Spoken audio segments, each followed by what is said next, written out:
Good morning, all the participants of this Science Leadership Workshop program. Today, we are at the seventh day of this week-long journey, and this 7-day long journey is coming to an end today with the last three talks. The first talk is by Padma Shri Professor Dipankar Chatterji. We are really happy to have you here, sir, with us. And Professor Dipankar Chatterji is Honorary Professor at Molecular Biophysics Unit at Indian Institute of Science, Bangalore. He received one of the highest civilian award, Padma Shri, in 2016 by the Government of India. He is fellow of the World Academy of Sciences, that is TWAS, as well as all the three science academies who are supporting this program. Member of the Membership Advisory Committee, Academy of the Developing World, that is TWAS. President of Indian Academy of Sciences, Bangalore from 2013 to 2015. Council member of the Indian National Science Academy from 2002 to 2004. Recipient of Shanti Swarup Bhatnagar Prize for Biological Sciences in 1992. Millennium Gold Medal at Indian National Science Congress in Pune. Ranbaxy Research Award in Basic Medical Sciences in 2000. J.C. Bose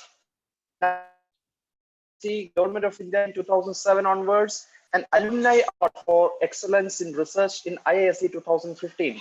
So his career is really illustrious, and I'm really happy to have you here, sir, with us. And along with me, the co-moderator of the session is Dr. Professor Monisha Thiman. Over to you, ma'am. Good morning, everybody.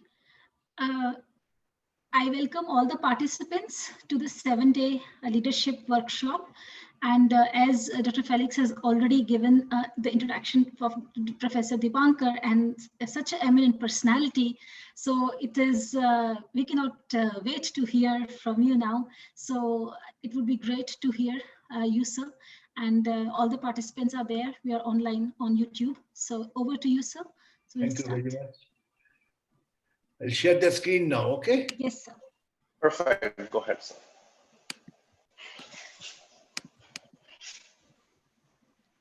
This is my screen.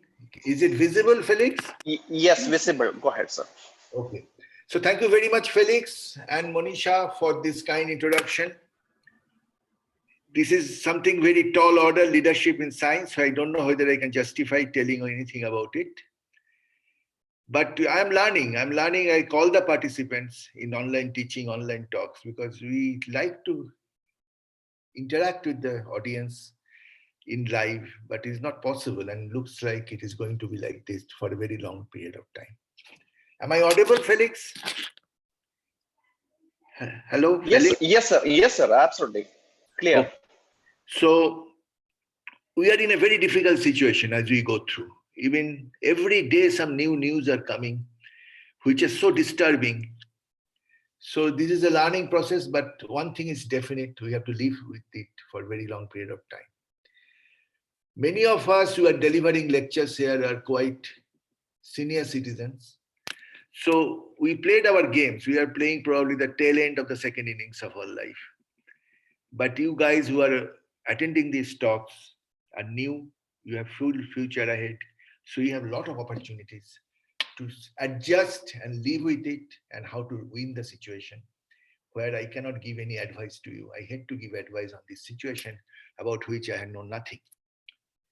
So instead, I will focus my work, my talk today for next half an hour or so on certain issues, on my certain areas, where I think I can point out few things which may be attractive to you.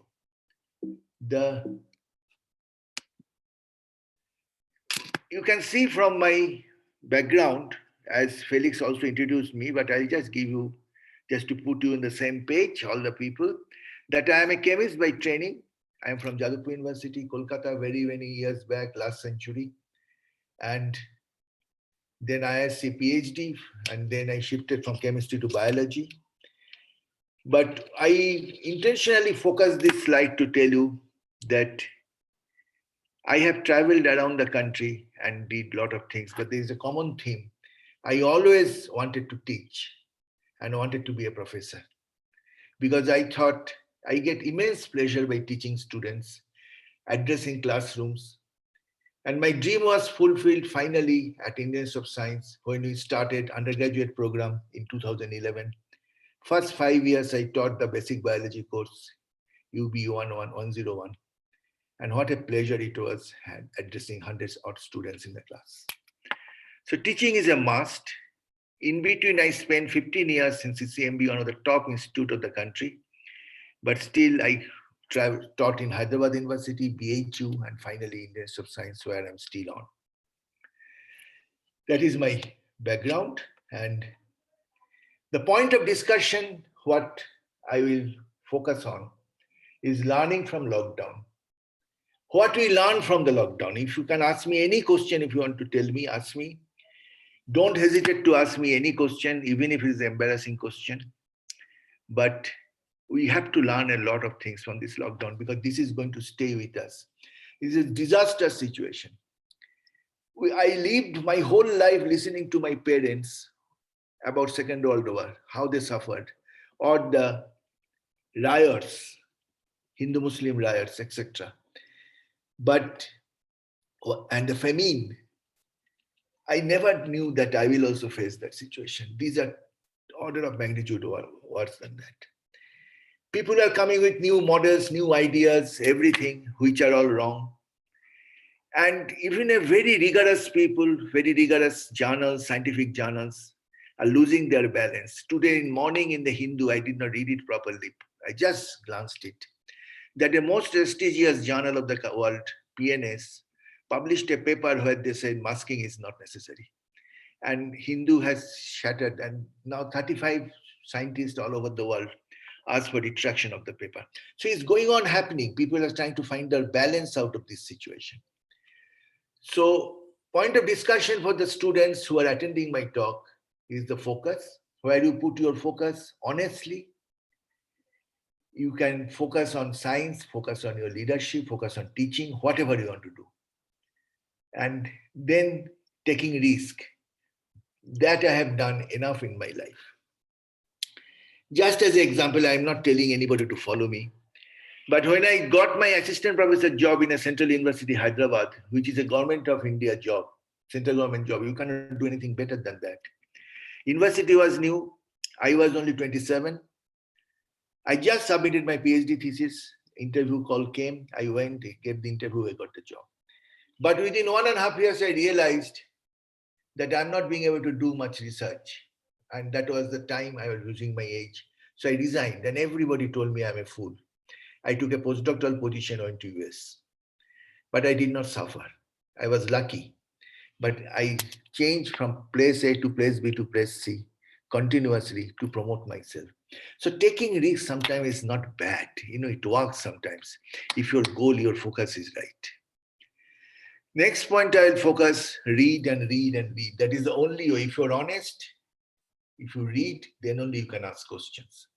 Asking questions are very important. What question you are asking, what you want to talk about it, what you want to do in questions in future. And questions can come into mind only if you read. If you read journals, if you read textbooks give you a background knowledge. But I'll tell you one thing. When you read a journal, read the papers intensely and try to see why that paper came in that top journal.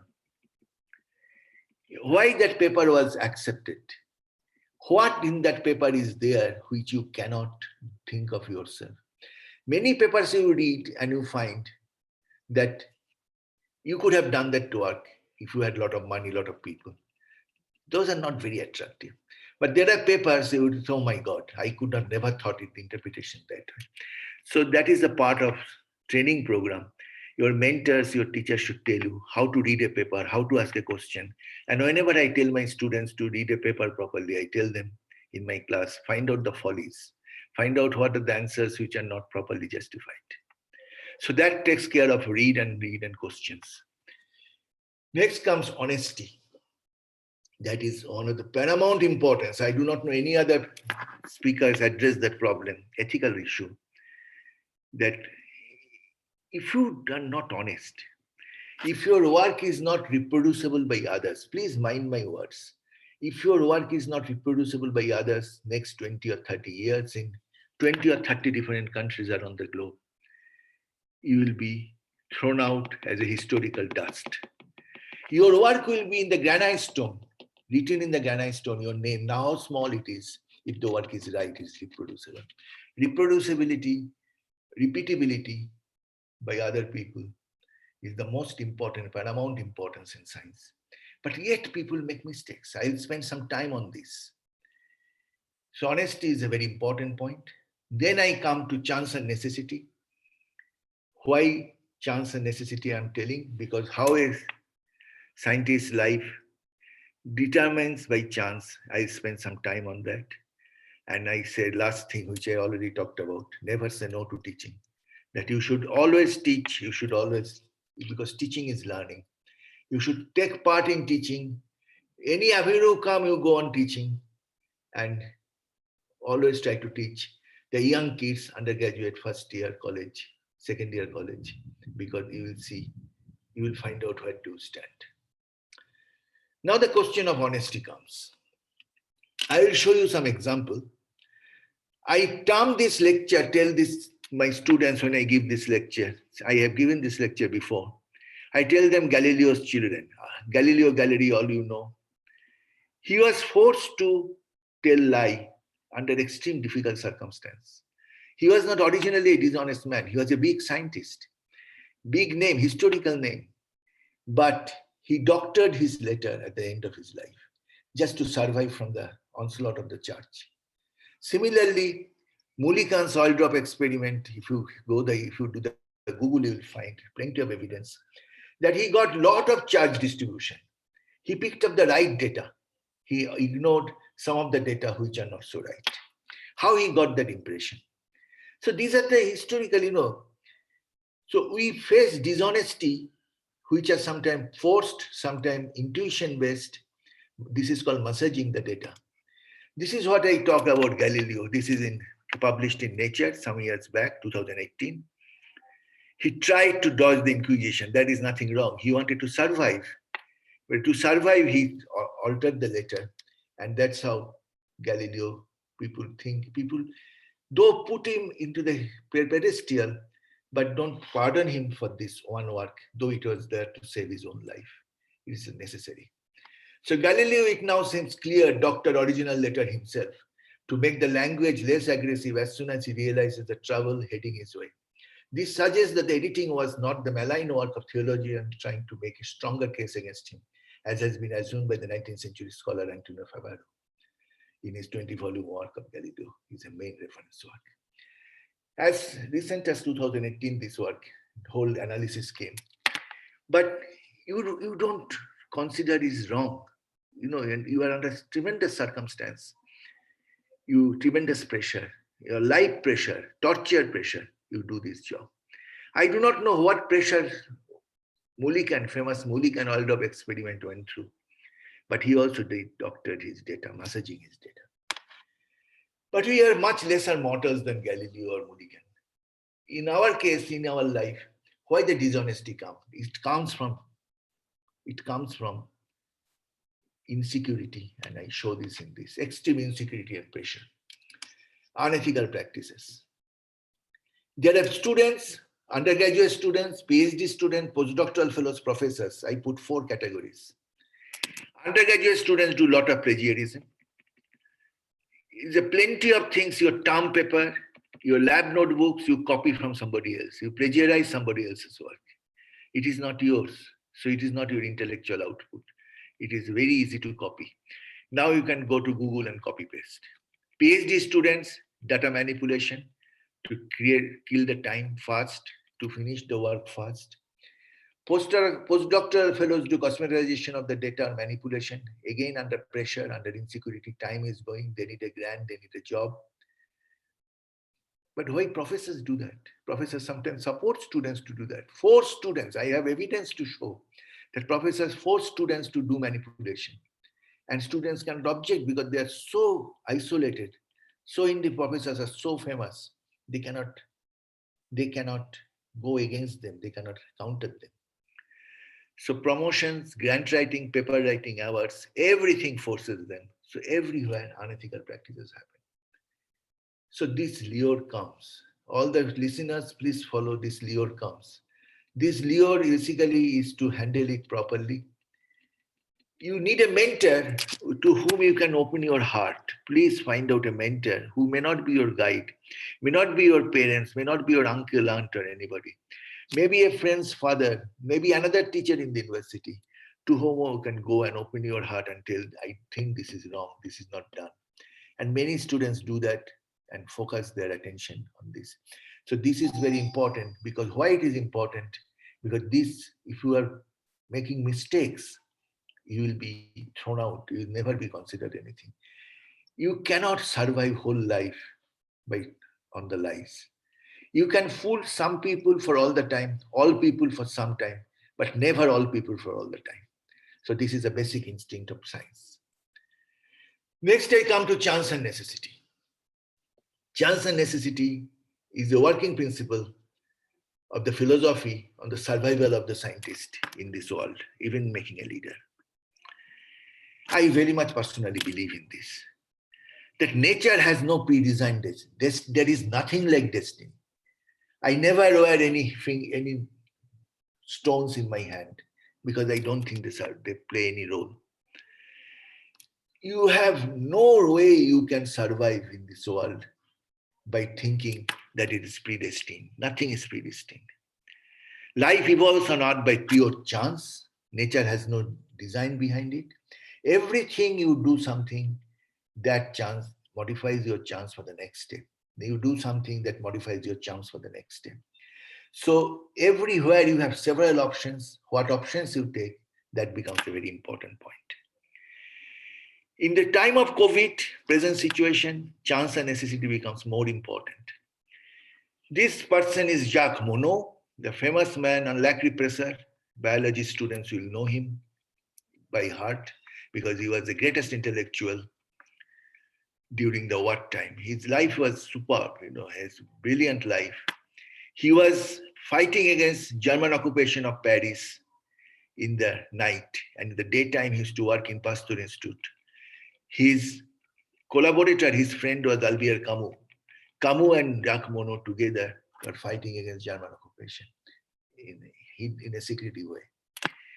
This Jacques Monod got Nobel Prize for lac repressor operator theory. You may be knowing that growth of bacteria in glucose medium, monosaccharide and disaccharide. So this is what the person said, that life is nothing but several chances. So what you can encounter in future is several chances. Chances you take may make you or may delay you for some time, but take the opportunities. Some of the famous historical cases of chances I'll show you. Principle of vaccination was discovered accidentally. Chance favors only the people who have ready mind. If you read this, you will understand that he could have ignored this observation.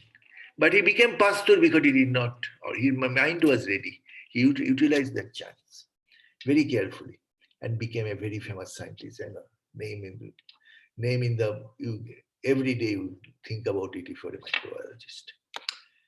Second person whose chance was discovered was penicillin was a chance. This is also an absolute chance observation.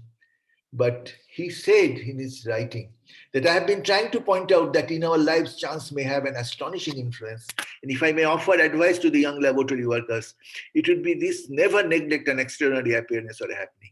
It may be, and usually is, in fact, a false alarm that leads to nothing, but may, on the other hand, be the clue provided by fate to lead you to some important advance. So he's also talking about fate, but in a very different way. It is not that I cannot do anything because my stars are bad, my Rahu is bad, my Ketu is bad, blah, blah, blah, blah. So that's what is very important, how to handle the chance. So on the other side, a joke, the success is nothing but talent plus luck. Great success is little more talent and a lot of luck. Yeah, I agree with that. But chances only given to people who come with a lot of luck. And chances are given to people who are already ready to accept the chance, or their mind are prepared. So when you think about it, during COVID time or before COVID time, what different ways I can think of giving chances to people? India is the youngest country in the world. We need to reap this demographic dividend. You people are there who are these young, old, not old people like me. Provide a chance to this young population as it has become necessity. So chance becomes a necessity. How we can give that chance to people? Particularly when under lockdown, when your laboratory is closed, you have to do online classes. You have to do things like this. You cannot go to the lab. You cannot talk with a colleague. And I don't know how science we can do online. Believe me, still I could not adjust myself. That if I'm giving this talk only looking at the screen, I can't see my audience. I can't see their faces, because if I see their face, I can see their appreciation of their disagreement immediately. So this is a very difficult period to handle. But we have to know, but how to reap the benefit out of it. So how do we give this? But I give you historically what India has done. C.V. Raman, our famous man, I cannot give a lecture without citing him. He said there is only one solution for India's economic problems, including COVID problem, and that is science, more science and still more science. There is no other alternative. Because science, if you go on doing, you will get chance. And that will be necessity. Can we deny chance to such a young population to explore the world of science and make India a leading nation in terms of production of knowledge? See, the whole point is that we have to give the chance to people, but what are the ways we can give the chances for a very large country, and particularly in this difficult situation? India has several issues. We have done this before. For undergraduate, this is very important. If there are students who are listening to me undergraduate, we had a National Science Talent Program, we had KPPY, we had DST Inspire program, ISAR, IISc have UG program. I want to focus what a lucky country we are in. National Science Talent Program, NSTS, started way back when India was only 15 years old. 1947 was independence, I think 1961, 62, Indian Initiative National Science Talent Program came. It was a very poor country. We had almost living on PL 480 and things like that. But still, brain behind Indian founding fathers, they thought of National Science Talent Program. They understood that scientific research is the base of any country's development. They developed it. KPPY, DST Inspire, ISAR, undergraduate programs followed later. Now the question comes that many students get the chance when they go abroad, they stay there, whether to come back or not. There are also issues come. There was a wonderful movie long back made, I tried to project it, Swadesh, where people go through this dilemma. The hero of the movie go through the dilemma whether to come back to India or not to be in this country. What are the reasons they come back? There are family compulsion, funding and opportunities in India. These are changed now. These are plenty. I don't know how it will be in future, because during the COVID situation, our money situation has become very low, very poor. How the scientific grant situation will happen, I do not know. And any problem happens, people try to dissociate the funding in the country on the science front only. But it is becoming a global design and developmental hub. I am only telling the data from 2012 to 2017, 12 5-year plan, 3 times as large as the 11th plan. So ever increasing, it will come down again this year, because this 5 years, because situation is, as I don't have to explain to you why. Now we have new Indian Institute of Science, Education and Research. These are the opportunities so the students can go and work. I put Nagaland intentionally because it's planned, not started. 2 National Science Institute, NISAs, other than central universities. 23 Indian Institute of Technologies. 31 National Institute of Technologies.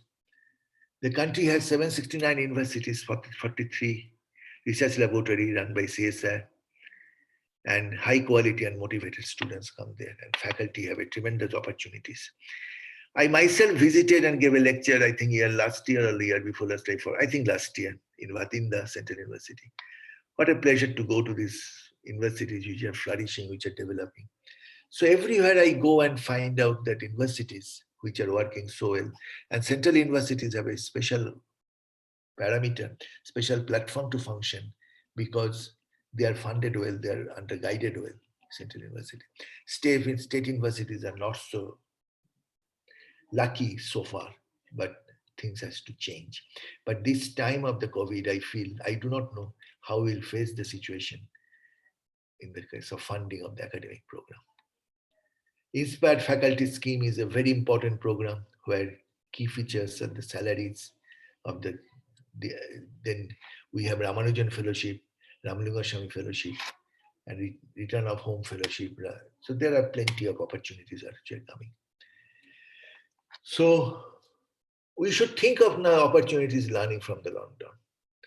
Here I come to something which I have no direct experience, nothing I can talk about with affirmation, because I myself do not do much online teaching. This year I finished my course by online teaching because I was in the middle of the course.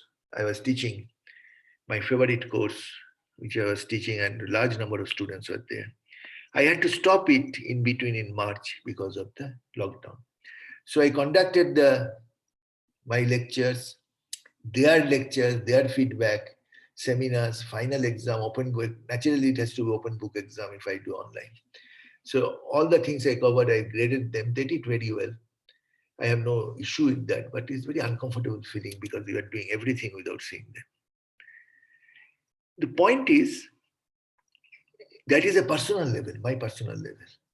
But online teaching, if I do, can I offer connectivity to all the students? I do not know how many of you have smartphone, computer facilities. If you are having that, you are coming from a middle class, upper middle class society. And that is very helpful. Now, I think I wrote to Academy that can e-learning be adopted in the place of summer program of the Academy. Academy has a brilliant summer program, Indian Academy of Science, INSAT, Allahabad Academy of Science. This science summer program, we have stopped this year because every year 2-3 students come to my lab to work. We have stopped that because they cannot come. Can Academy Fellows, Academy Young Associates with the Government of India together think of e-learning? Can we have e-teaching summer program? Is it possible? Where avoiding social contact, maintaining physical distance. Therefore, it has to be, if we have a physical distance, we cannot maintain. We have to keep very few students in the class. Maybe if you have no online, if you don't have smartphone accessibility to villages, you can have 10 students in one classroom and a fellow go and have a teaching. I don't know, there are various ways one can do that. But can we offer connectivity? I'll show you something. Recently, about a week or 2 weeks back, recent estimate says in the Kerala state, which is academically most advanced state, and they do a lot of work for the academy of the students and the leadership development. There are 47 lakh school-going children and 3 lakhs have no connectivity. How to handle them? To provide connectivity to 40 lakh students, one needs 4,000 mobile towers. So if you have 4,000 mobile towers, who can provide that? Can big businessmen like Ambani, Jio, can they provide that? Can they give us mobile towers to address the young students whereby smartphone, one computer per 10 students? Otherwise, what we are talking about e-learning, nothing will work and it will vanish completely when you are temporarily out of COVID. So in the present situation, it's very easy to talk about leadership development, etc. But under the present situation, we have to have a different mode of it. And I have no clue what different mode we can take for the teaching in this situation. But online teaching, it looks like, is the only way. Many students do not like online teaching, so we have a problem with that. Remember, leadership development of the country, scientific leadership development, there is a paradigm shift. We developed ourselves. I do not know whether we have become leader or not, but we became guide. A lot of students did their PhD in my lab. So that way you have given guidance to many students who are doing very well all over the world. But there is a set pattern. They do MSc, they come for a organized selection meeting. They attend the selection committee meeting. They give exam. After selection, 2 interviews, we take them, go through a coursework, 5 to 6 years, they finish their PhD, go abroad for postdocs, some stay back in US or Western countries, or scientifically advanced countries. Some are coming back, which I already showed you, giving them chance at every moment. This set of ideas, this set of goals, the set of path is entirely different. It will be different after the COVID. We have to think differently, and I have no clue how we can develop leader, scientific workers, how we can develop it out of this. We have to allow them to flourish, to think very differently. We have to allow them from the school level online teaching, a connectivity, add on to their development, and how a leader we can create out of this situation, who can work, who can be scientifically productive, who can write work, we can do nice experiments, even without tremendous support which we have received so far, and in a connectivity in a different way. So are we being pushed to do only theoretical research? That computer-based science, are we being pushed? Experimental science, how can you do in online? You cannot do online experimental work. You have to, science is a laboratory-based activity. I need to do an experiment from the morning to evening to come to a conclusion. If I do not have that access, how can I have leadership development of people? And finally, how can I write a good paper which are well peer-reviewed, rigorous, and cited well, which will go into the granite stone, honest. With that thought, I will finish here and I take the question. Thank you very much.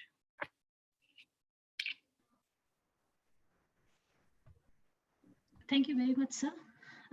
It was indeed a very good talk. I'm sure I can see many questions. I'll go to that later. But I think, yes, I have made few points where you talked about unethical practices, circumstances where those unethical practices and those manipulation of data, plagiarism, all those things happen or people do that. I understand there are students, PhD scholars, postdocs, and even faculty, as you rightly said, that there are promotion chances of getting grant, writing paper, publish and perish. That's what we need to, that's what most of the time people think that. But yes, good thing is that recently you might have, because the beautiful thing which I liked about your talk was you started it with your dream was to become a teacher. So as a teacher, we are also from our master's level or our graduation level only, we have started teaching students the ethical practices, how to write a paper, what is plagiarism. Those things are being taught. I think that maybe 10 years or 15 years back, those things were a little less been taught. Now, even for a term paper, we say that you have to send us a soft copy so that we can check a plagiarism. So students know that we will also come to know that it's straight away copy paste from Wikipedia or something. So even for term papers, we tell them, okay, you have to give us a soft copy. So this way we are trying to inculcate something they're practicing from the undergraduate or a postgraduate level only, so that that can help them in their life later. So that was very chance and necessity. And what can we do, our young population? I was really very happy to see the list of various institutes and opportunities which you talked about, because during past 1 week, most of the students, they kept on asking us, what are the opportunities, where we can apply, what are the things? So you briefly gave some of those outline, what are the opportunities, the fellowships and all. So that was really good. So that I am sure that students might have liked that. And yes, lockdown, the question which you have said that what will happen after lockdown, everybody has, we cannot do online experiment. We are used to do the wet lab work. And I don't know, after lockdown, everything virtual labs, those things are really difficult for us to understand, for a scientist, that if we don't go to lab to perform something on our table, workbench, how science is possible. So we have to see some alternatives. That question is always there. So with this, I will start some questions. Yeah, Let's, before questions, Professor Dipankar, could you please exit the window so we can see your face? The presentation on the top, there is a red color icon. Stop share. yes, sir. Yeah. Yes, Oh, yeah, we can perfect. see you. Yes. So first question is Sanjana Pandey. So she's asking, sir, do you think teaching aptitude should be given space in any research program? I mean, that's what we are talking about, CSIR, GRF qualified, and then only you will get entrance, admission in PhD. So what do you think? Passing these exams are more important, or is teaching aptitude is important in research? So why net is important? See, if you ask me, I will tell you teaching aptitude is the most important thing. Most important thing. Your aptitude for science and developing, mentoring young faculties is very important. For GRF qualification, we have and I coming from a very big institute, both CCMB and ISC. I was a part of the selection of question papers, interviewing. We do a lot of that. Most of the students, I find they come in a big band. Some are superb, some are very good. They anyway go anywhere, they do well. Some are very below, but 70 to 80% are in a big band. They should be encouraged if they have a high, good teaching aptitude. So, if a student, and again, this can happen after COVID, you never know. If a teacher has a tremendous experience in online teaching and wants to come for PhD, he or she should be given a privilege. Sanjana asked me the question. Yes. I agree with that. Okay, sir, it was really wonderful talk. I was actually listening from start to end. It was absolutely fabulous. Especially, I liked the part you talked about the taking risk and getting out of comfort zone. I think that's really important for any faculty or a scientist. And also, you spoke about the lifelong learning. That the learning never stops. Always read. That is really, really important message you conveyed. And also about the importance of tinkering or serendipity and chance, the non-linearity. One of my favorite book is by the author is by Nassim Nicolai Taleb. His Black Swan or anti-fragility, all those things are talking again and again, that it's really important. I enjoyed that part of your talk. And about the DS Inspire Fellowship, myself is a alumni of Inspire faculty program, and to bring back the people from abroad, also Ramanujam Fellowship and Ramalinga Swami Fellowship. So amazing talk, sir. Really, thank you so much for it. Coming to the questions, so let me pick one question. Poonam Yadav from Lucknow is asking, sir, can you tell us something about your childhood? Who or which book influenced you to choose a career in science? And who are your mentors and role models? Three-part question. See, I studied in a government school.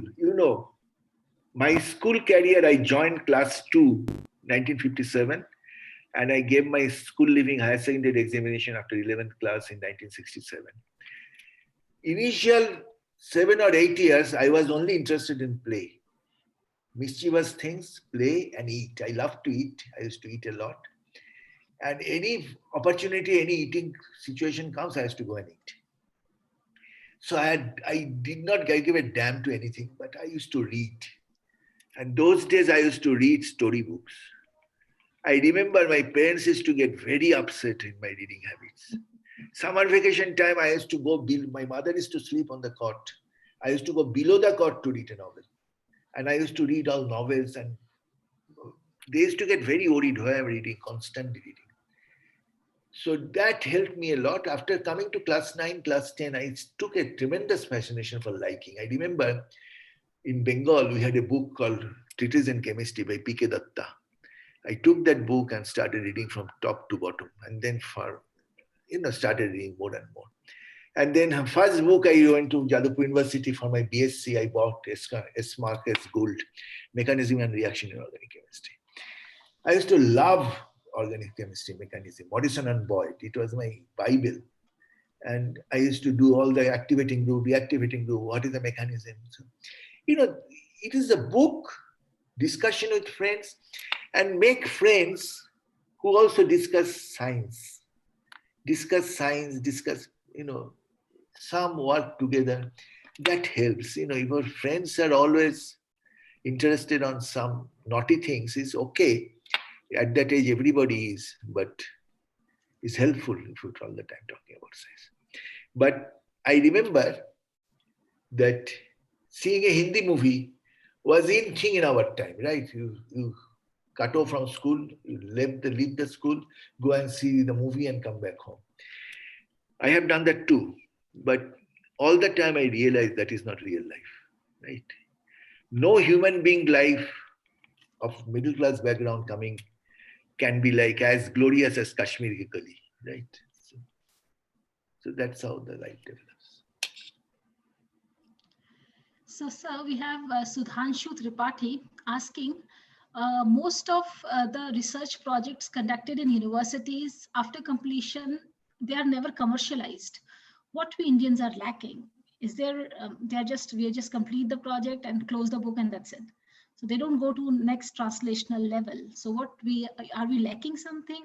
Same student has asked, there's a huge gap between industry and academics. So second question, again that person, but there is again, so he's saying what we are lacking and why there's a gap between academics and Yes, I industry. totally agree with you, Sudhanshu. The lacking is happening because we are not considering the project properly. Our project is not, you have heard Kiran Majumdar. I in this situation, right, in this series of talks, I heard her talks also. She was right in telling she could think of insulin, remember, and she was thinking that is a very important point. See, her smart approach was, even today she's thinking of a COVID because of a insulin connectivity and the cytokines level. So she's thinking of a new approach. She made a quotation from Churchill that every difficult situation gives light opportunity, and she following that.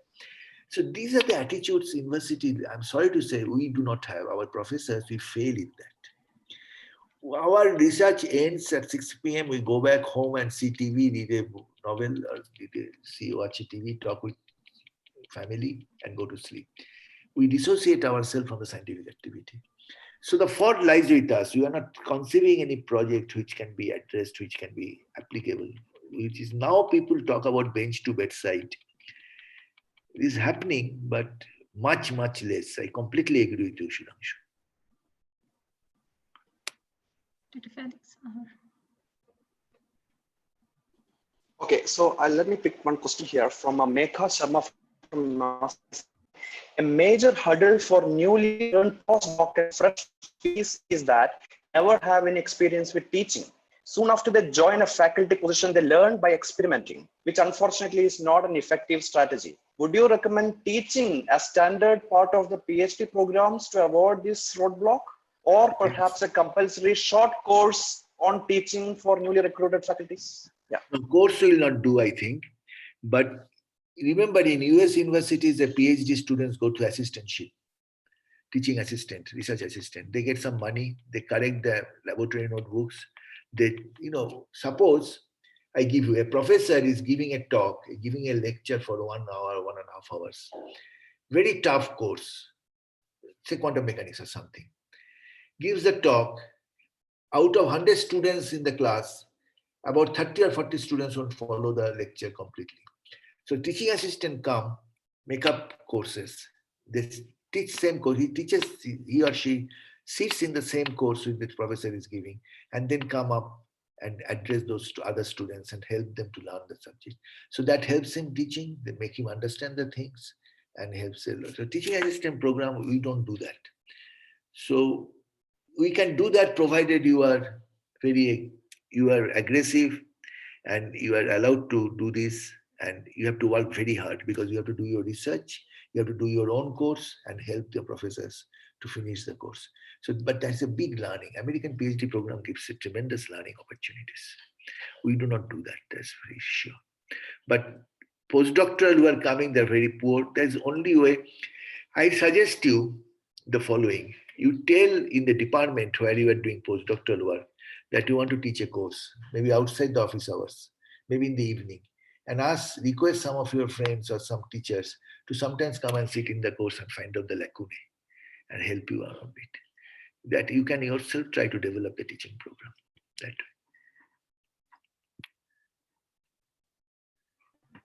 Yeah, thank you, sir. Very well said.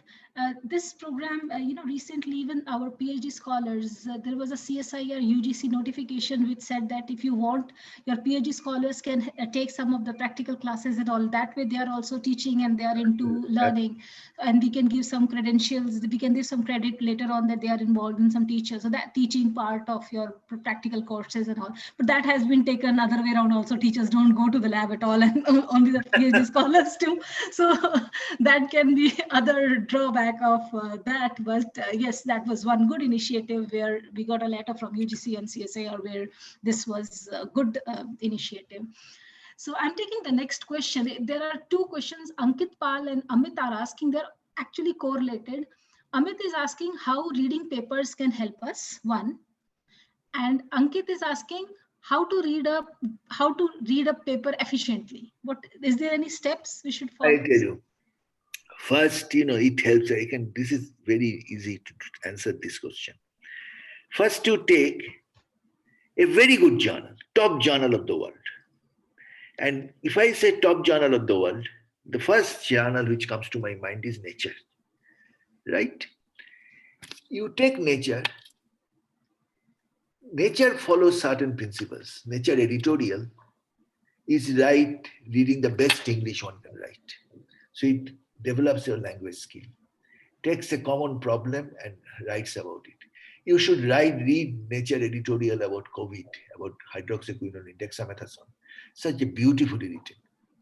Second, they cover scientific correspondence, the news and views. News and views column you write it. News and views column, what they do, they take the famous paper of that issue and editor soften it down and writes why the paper is important. You read the paper in your subject of liking, you will not follow say 80% of it. Whatever you follow, you miss something. Then you read news and views and say why the paper is so important. So I have learned so much about doing this, so much. Even different subjects. Physics is not my subject, but I learned about so many things, about graphene, about magic angle spinning, about superconductivity by reading Nature's news and views. It has no direct benefit to me, but indirectly it helps my science practice, reading science literature, and also develop my language. So that is very important. Read. What I mean by reading is that good reading, good journals which are covering news and views, editorials, scientific correspondence, etc. Even science is a very good journal. So Nature and Science, if you go to library or the website, if you read it, that will be very nice. Okay, I will pick the next question from Ashcharya Patel from Bhavnagar in Gujarat asking, conflicts happen in the lab all the time between lab members over instrument priorities, chemicals, paper authorship, and so on. So what are your strategies to resolve these kind of conflicts in the lab and the workplace? Very good question. I face very little on that because my students are very happy people. But it happens, I have seen enough of that. So first of all, instrument sharing is a major issue, but that mentor should help you, tell you when to use time, schedule a time, schedule a booking system that I want to use this particular centrifuge from 4 to 6 today. Nobody should touch it. After you book it, that this can be done. Not a very difficult thing. Biggest problem comes competition among two students about a piece of work. Everybody comes and tells you that I did the maximum work, how he or she get the authorship. So to avoid that, what many people do, suppose A, B, C, D writes a paper and he is the guide. So he guide puts his name at the last. A, B, C, D, according to the amount of work they have done, you put the name. But then A and B fight. B said he should go before A. To avoid that, what you do, you write the following paper as joint first authorship with a star at the below. It is absolutely bullshit. Joint authorship means nothing. A paper goes first author et al. First author is the... So how to avoid that? So in the laboratory, what you do, you talk with both A and B, sit together and find out why you think you should be first author. And try to talk and convince them why you think somebody should be the first author, not the other ones. Usually they leave the lab happy. They will not fight about it. But I have faced it. Many of my students did not like my way of. I take the decision finally, putting it. But I understand that, but I had to convince them why I took that decision and make them happy next time, like that. But this is one of the major issue of a scientific research laboratories. That I tell you, joint authorship means nothing internationally. Joint first author, sometimes a joint second author.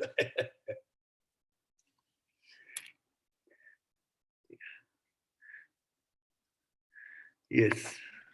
So one of the question is, you said that there is a pressure of insecurity and pressure. That's why people, they do data manipulation and all. So what are your suggestions? Can we do something that so that that pressure is less? What can we do? What can be the suggestions for institutes? You know, education institute, they give some kind of thing to the API score and all those things are there. That's why a person feel pressurized, you know. So Yeah, you should give it. You should have another mentor in there. I strongly believe there should be more than one mentor. A student faces a problem, there should be more than one mentor, and they should talk with the other mentor and find out why the person is. You do not understand. You don't know. You know what kind of difficulties people follow because of unethical practices. I know several of postdocs. One of my was my student, who after joining the laboratory could not reproduce the previous student's work. And he or she, I won't tell you even the gender because it is very, it's not a secret. But he or she found out that the work was wrong, which was reported. Went and told the boss. Boss said, you leave the lab because boss depends on that work. So these are the difficult situation. You know, you have to survive in the difficult pressure. You live with that pressure. You try to be honest on that. But that is the extreme case. Most of the time, you should have a mentor to whom you can go and talk and make your case strong and be honest and tell that I think this is wrong, this result is wrong, this is wrongly done, this is not to be done. And then you push. And you know, many cases retraction of papers happen because of this initiative from a PhD student. Because your students are the best judge whether the work is reproducible. But I tell you, no work survives more than 10 years if it is not reproducible. Science is such an activity, somebody will find it out. And what's minimum they will do? They will not talk about that work, throw it off. So many work is coming on chloroquine, hydroxychloroquine, COVID. See, how many you remember? Tell me, you don't remember anything. Including President Trump's statement, you don't remember anything. You only remember hydroxychloroquine. Prophylactic may be useful, sometimes useful for dexamethasone is useful for extreme cases. Out of 30% of the patient can be cured. These are the final data. But it has to stand the test of time, the data, right? Okay, I will pick this question from P. Kavya of Madurai, Tamil Nadu is asking, massaging the data and fabrication you have already spoke about, but hypothesizing after the results are known, the so-called HARC. Do you think changing original objectives of the PhD thesis after the data accumulated is an unethical practice? Not at all. Not at all. A student comes, you tell a thesis title, you say work on this, and after 2 years, student find the data is coming wrong. You say your project, you go to the committee and said, that's the whole basis of science. Is honest data shows the results are coming differently. So the result should be, thesis should be, title should be differently, and the conclusion, what was written as abstract, was wrong. If I can tell my science that this is the chapter 1, this is chapter 2, this is chapter 3, result should be this, what fun, you know it beforehand. What fun, what is it? What is interesting about it if you can predict everything? You cannot predict, it depends on chance. Your experiment gives a completely different result, so you interpret it differently.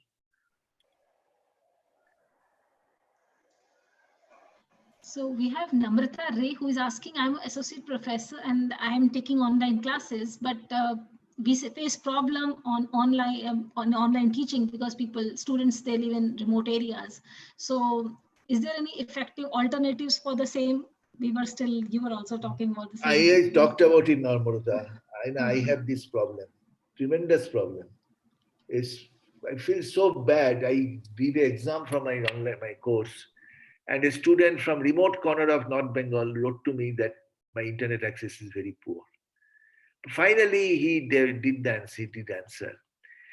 Tell me, I am clueless. I cannot answer. I have to have a center in the village where I have one monitor, one tower based system where I have one monitor, which can accommodate 10 students sitting distant in a distant location, maintaining social distance, and not 100 students, and make such 10 monitors and try to address the question. That's why I say that Geo can easily do it. They have so much money. Erecting tower is a few days matter for them. So our industrialists should be able to handle. And online teaching has to come. There is no other alternative, but I don't know how you do experiments with that. You can't do experiments, right?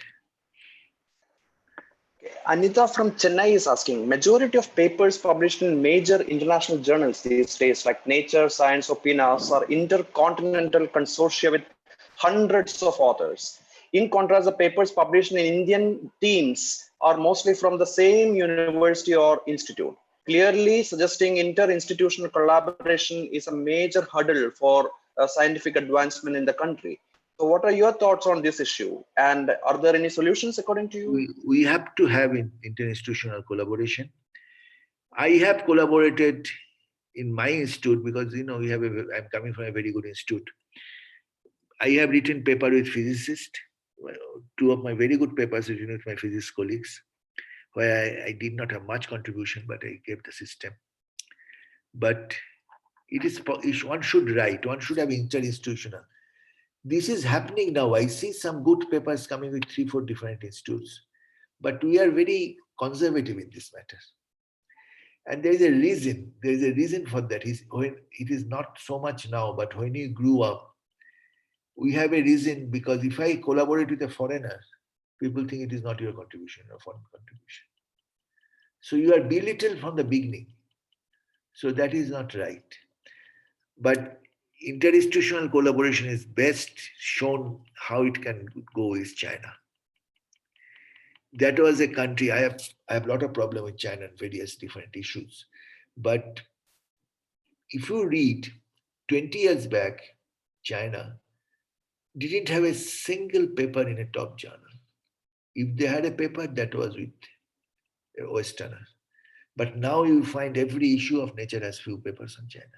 So they have developed their science so damn well, unbelievable development. I have visited China in 97 and the first time, and then after that I visited almost alternate years, several places all over the China. The development is, mind-boggling. How can they develop like? Lot of money. They have a lot of unethical issues. I must tell you this. Chinese science is completely not ethical like Western science. They have a lot of unethical issues. There are a lot of papers which are wrong. They retracted. But their effort is mass. Produce, produce, produce. Even 30% survive. That's enough. And that's how they are making it. Put a lot of money in the system.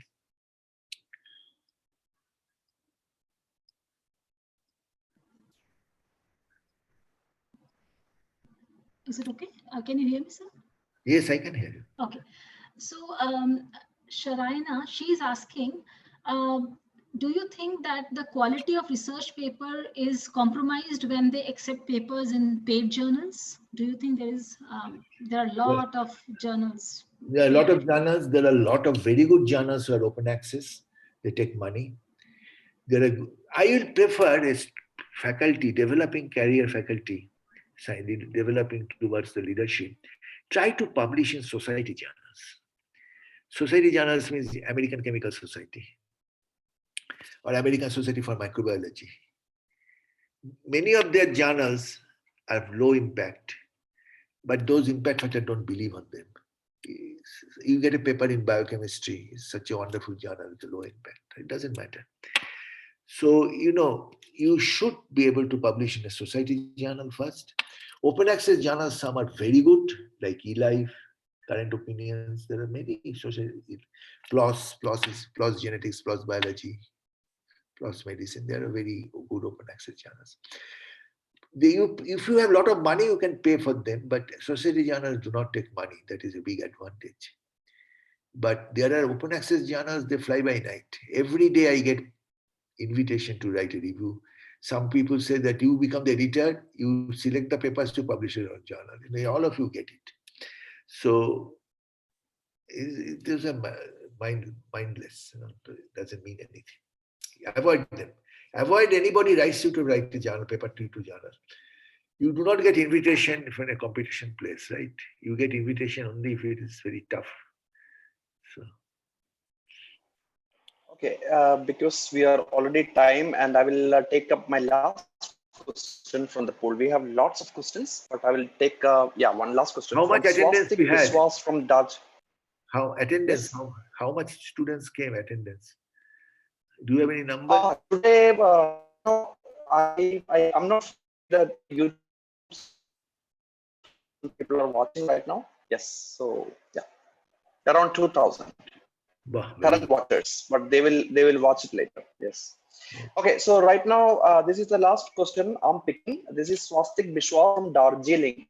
Continuous changing of institutes in your life is quite an interesting catch. However, downside about changing job is that if you do it too often, employers might be hesitant before hiring you. Training takes an investment of time and money. An employer might not want to hire you if he thinks or she thinks that you will just leave in a year or two. So how did you manage to overcome this barrier? I had difficulties. You are absolutely right, Shastik. I had difficulties on that. But people somehow trusted me. I convinced them why I left. When I left Hyderabad University job at the age of 29 for US, for a postdoctoral position which is temporary, leaving a central government job which is pensionable, life insurance, everything. Many colleagues of mine told me I am a mad, I'm full. Same thing happened later also.